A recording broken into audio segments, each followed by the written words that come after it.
पाऊस चालू झाला आहे. पावसामध्ये अगणित ऊर्जा कॅप्चर करा.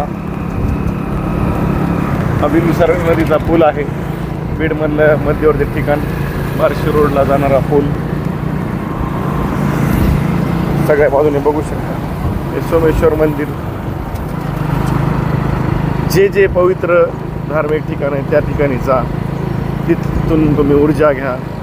मूर्त्या मंदिरापाशी बनत आहेत नवीन.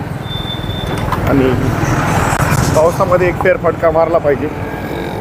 ही रस्त्याने चाललेली गाडी पहा, कुठेतरी रोखलेली गाडी चालताना लक्ष दिलं पाहिजे.